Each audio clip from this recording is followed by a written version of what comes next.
Welcome back, my Psychians. So our next type of mental health disorders that we will be going over, they used to be called mood disorders, and they are depressive disorders along with bipolar disorder. So we will talk about kind of what used to be under the realm of mood disorders, and now they are just known for their separate categories. So let's start with depressive disorder. So MDD, or major depressive disorder, when we think of depression, I would like you to think of it. This is what psychologists call it. They call it the common cold of psychology disorder or psychological disorders. Major depressive, or depression for short. If you are Depression is the common cold along with anxiety. So if you want to think of depression as Bonnie, anxiety as Clyde, Bonnie and Clyde, they tend to go very hand in hand, but they're again two different things. So between 6 to 10% of the US population is clinically depressed. And when I say clinically depressed, those are people that have been diagnosed. We are missing a big portion of people who have not been diagnosed. And it's the number one reason people usually seek out mental health services has to do with depression. Women are twice as likely as to men to experience major depression. Approximately a fourth of females will experience an episode of major depression at some points in their lives. Again, depression is a normal state, but remember, when I say normal state, it will go away, right? But we're talking about prolonged periods of time. So the DSM-5 categorizes major depressive disorder. It also has been called the unipolar, which you don't have to know that, but that's just an old clinician term. And the DSM criteria summarized for major depression or major depressive disorder is at least 2 weeks of a severely depressed mood. I'm talking low of all lows, right? So 2 weeks of severely depressed mood. B, behaviors not accounted for a triggered stimulus. Remember, it's normal to feel bouts of depression. It's normal to be depressed when going through a breakup or, whatever the event may be. But that, again, that is what allows us to know what our trigger is. If we do not know why we are severely in these depressive states, that leads to another problem, right? So it's the prolonged aspect. Behaviors are maladaptive. And D, cannot be related to substance or other medical conditions. So if you're on a medication of, whatever, and a side effect for it would be depression, that does not count, okay? It cannot be from another medication. And causes of major depressive disorder through these three lenses. Psychoanalytical psychologists, they look at the loss of evoked memories of negative childhood experiences or unresolved anger towards parents. So, the psychoanalytical is focusing on childhood. Maybe there is some trauma that happened that, kind of led to these unresolved feelings that led to major depression. Biologically, what is happening within our brain? Remember, our brain are chemical, remember, so essentially our brain is full of drug lords, right? So our brain naturally produces neurotransmitters, right, and hormones. And through the biological lens, what they find is that people who have major depressive disorder, they tend to lack or have not enough neurotransmitters of serotonin, norepinephrine, and dopamine. So in a brain of someone who has been diagnosed as major depressive, they tend to lack serotonin, norepinephrine, and dopamine, right? So they're not getting enough. So I want you to think of agonist medications versus antagonist, right? We're getting back into the bio of the brain, right? So people who are on medication to help their depression, it's called SSRI, so serotonin and reuptake inhibitors, which allows more serotonin to go through. Okay, so when we go through treatment of abnormal, we're going to talk about the therapy side and along with the biomedical side, which also talks about medication. And even though major depressive can be treated through cognitive therapy, a lot of the times there is a medical element as well with medication to help those chemical imbalances stabilize. Um, the social cognitive lens looks at negative thoughts influenced by negative behaviors that influence the situation, and it leads to a depression cycle, and that'll be on our next slide. So the depression cycle looks like this. A negative, stressful event occurs. Then we move to a pessimistic explanatory style, because remember, it's a mood disorder. So it's our moods that are changed, right?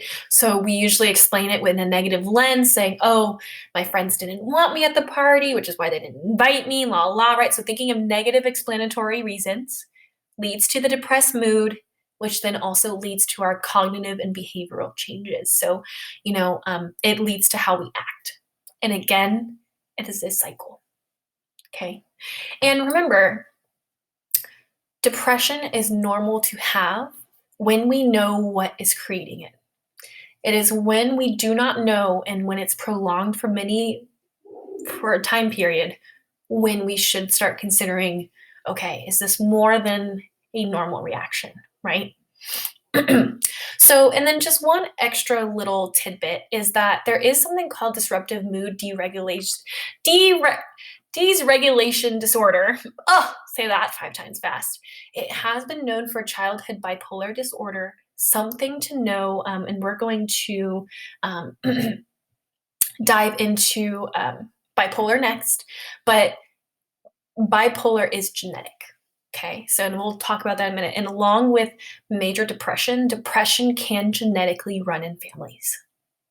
Okay, and we'll talk about this all. There's so much brainstorming we can do, right? And again, we're only dipping our toes into abnormal psych. This whole unit I could teach all year long and still have more things to talk about. But again, we do not like to diagnose early, which is why it's very rare for children to be diagnosed with this. It's very specific how they word it in the DSM-5. Okay, so that was our major depression lens, major depressive, and our mood disorder. We are now going to switch brains, and now we are going to look into the mood disorder of bipolar. And bipolar is also genetic. It runs genetically through families. And bipolar, along with other mood disorders in general, they tend to favor women. Okay, they tend to favor women.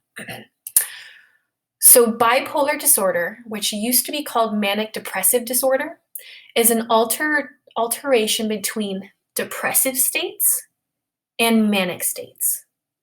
Okay, so if we were to have, let me draw this out real quick. So here's our kind of emotional stability line, right?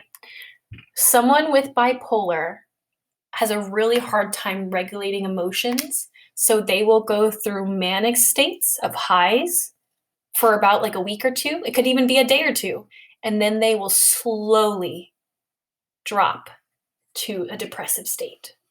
Okay, so it's almost like here's our regular line, and they are going up and down from emotional extremes. Okay, so depressive symptoms. So when we are feeling down, right, we have depressive symptoms of gloomy, withdrawn, inability to make decisions, tired, slowness of thought. People who struggle with bipolar disorder, it's very, it's an emotional roller coaster, right? Because we have our lows, and our lows can go on for days to weeks at a time where we can't even get out of bed. And then all of a sudden we start to climb, we feel better, and then all of a sudden we're at this manic state. So it's almost like you have the emotional highs and lows of a roller coaster when all you want to do is kind of stay in the middle, right? So manic symptoms, so people when they're in their manic state, it's a sense of elation, euphoria. You can do anything in the world, desire for action, you have hyperactivity, you usually don't sleep during manic states, and you usually have multiple ideas at a time. So for example, one of my, really close friends, his mother has bipolar. And she will go weeks at a time, not even leaving her room. And then all of a sudden, she's off to the mall, huge spending, making impulsive decisions. But that's kind of how it goes, right?